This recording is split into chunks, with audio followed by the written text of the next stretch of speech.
Dieu, viens à mon aide. Seigneur, à notre secours. Gloire au Père et au Fils et au Saint-Esprit, au Dieu qui est, qui était et qui vient, pour les siècles des siècles. Amen. L'ange du Seigneur apporta l'annonce à Marie. Et elle conçut du Saint-Esprit. Voici la servante du Seigneur. Qu'il me soit fait selon votre parole. Et le Verbe s'est fait chair. Et il a habité parmi nous. Priez pour nous, Sainte Mère de Dieu, Afin que nous soyons rendus dignes des promesses du Christ. Daigne, Seigneur, répandre ta grâce dans nos âmes, afin qu'ayant connu par le message de l'ange l'incarnation du Christ, ton Fils, nous arrivions par sa passion et par sa croix à la gloire de sa résurrection. Par le Christ notre Seigneur. Amen.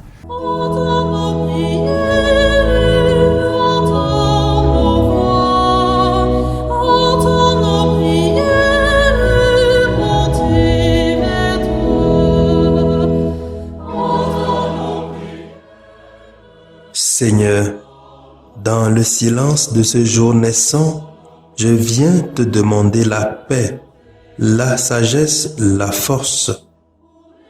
Je veux regarder aujourd'hui le monde avec des yeux tout remplis d'amour, être patient, compréhensif, doux et sage, voir au-delà des apparences tes enfants, comme tu les vois toi-même, et ainsi ne voir que le bien en chacun.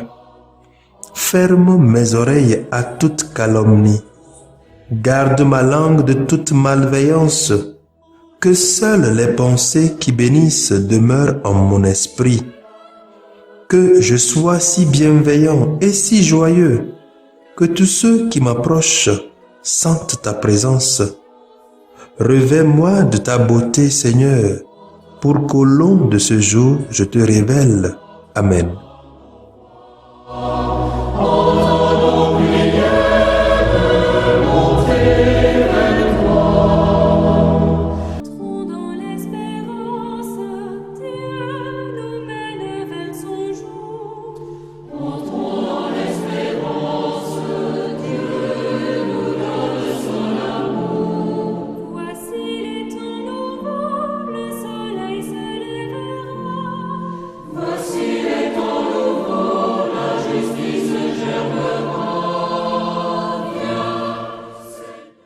Écoutons les textes de ce jeudi, lus par la sœur Hélène Amouzou NDA et le diacre Étienne Koudjo Mathias SMA. Commenté par le père Pierre-Paul Anani de Sepli SMA. Lecture de la lettre de Saint Paul apôtre aux Éphésiens, chapitre 3, versets 14 à 21. Frères, je tombe à genoux devant le Père, de qui toute paternité au ciel et sur la terre tient son nom.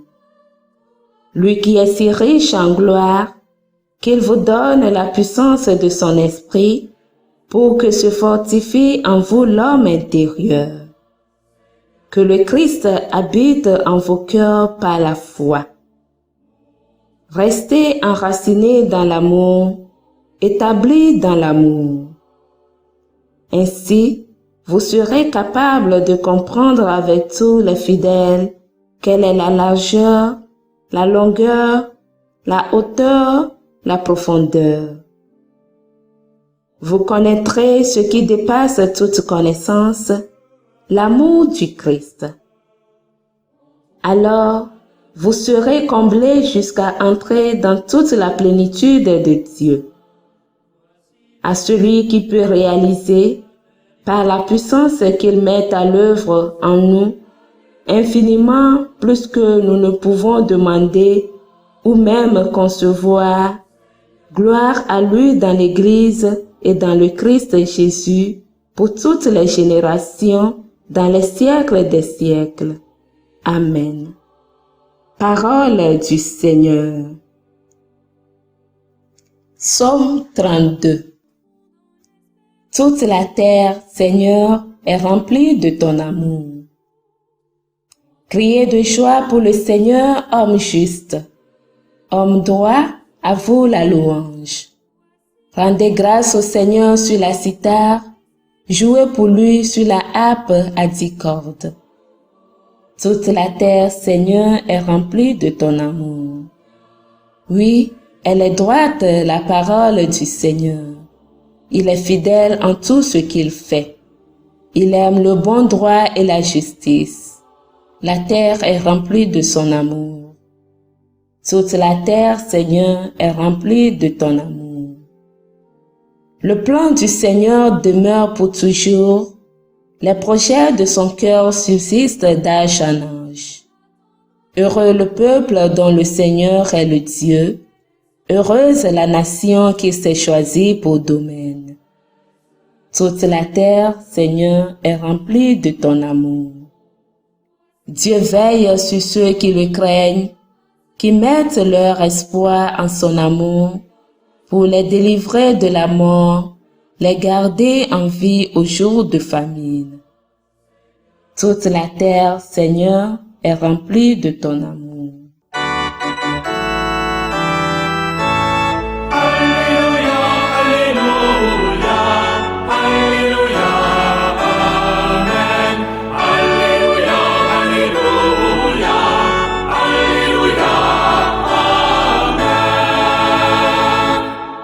J'ai tout perdu. Je considère tout comme des ordures, afin de gagner un seul avantage, le Christ, et en lui d'être reconnu juste. Alléluia, Alléluia, Alléluia, Amen. Alléluia, Alléluia, Alléluia, Amen. Le Seigneur soit avec vous. Évangile de Jésus-Christ selon saint Luc, chapitre 12, versets 49 à 53.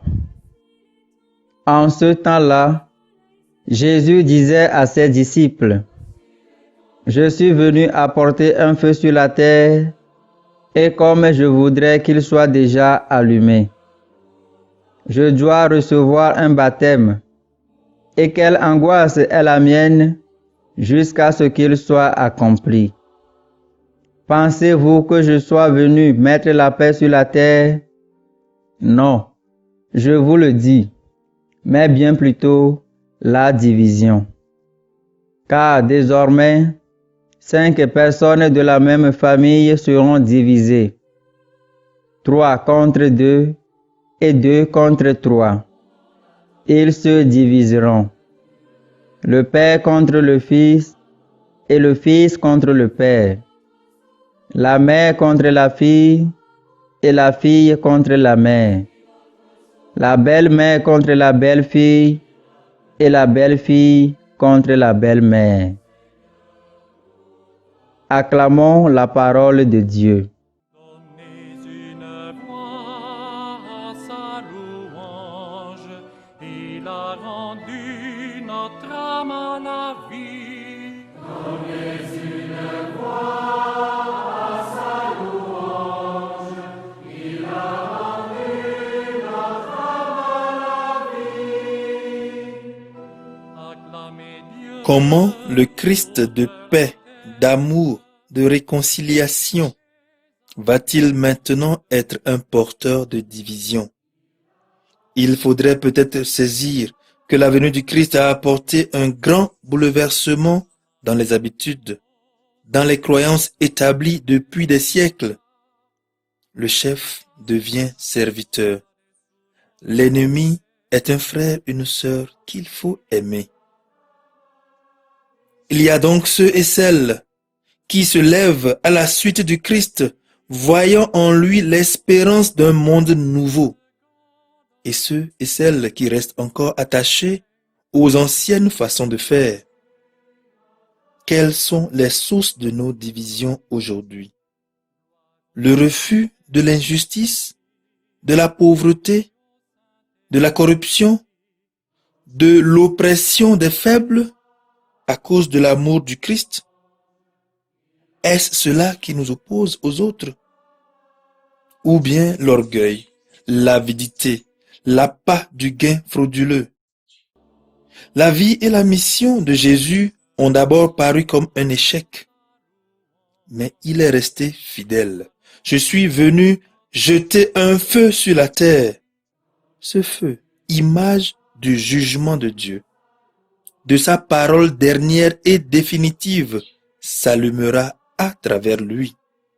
Mais pour réaliser cela, il doit recevoir un baptême, traverser la souffrance et la mort.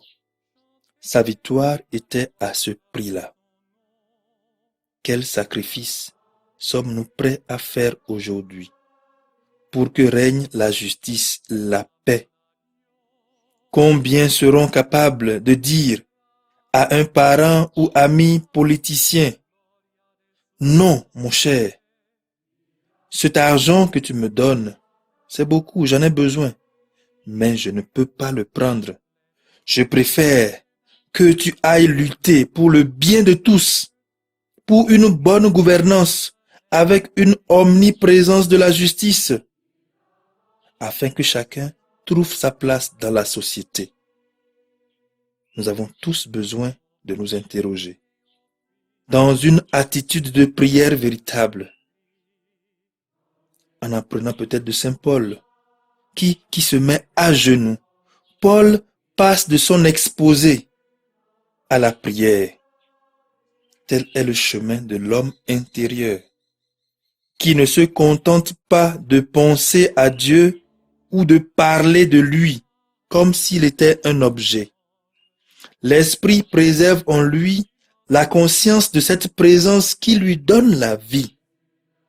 Comme le disait sainte Thérèse, « Je porte partout le cœur de mon Dieu et le Dieu de mon cœur. » Bien des fois, on dirait que nous refusons l'amitié silencieuse de Dieu pour nous réfugier dans des bruits, des vacarmes spirituels qui semblent nous soulager. L'attitude de prière qui donne réellement la vie consiste à se taire, à se tourner vers l'intérieur. Soyez affermis intérieurement par son esprit, dit saint Paul. Il s'agit de laisser aller les distractions qui nous hantent pour permettre au Christ qui habite en nos cœurs de se manifester et nous montrer notre propre chemin. Ainsi, nous pouvons prendre racine dans son amour afin de nous construire sur lui. Dieu ne fait pas de nous des spectateurs passifs devant le film de notre vie. Nous sommes appelés à être des acteurs. Et ensemble avec l'Esprit de Dieu, nous découvrons le chemin qui est le nôtre. Et avec le même esprit, nous prenons les décisions appropriées afin d'atteindre nos objectifs. Chers frères et sœurs, prenons donc le parti du Christ, malgré les oppositions, et avec amour et détermination. Nous pouvons encore embraser le monde pour que la joie du royaume règne dans tous les cœurs. Amen.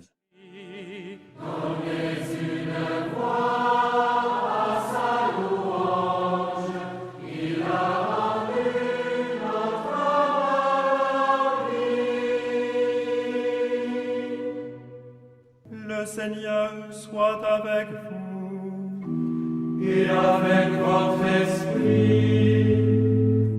Que Dieu Tout-Puissant vous bénisse, le Père, le Fils et le Saint-Esprit.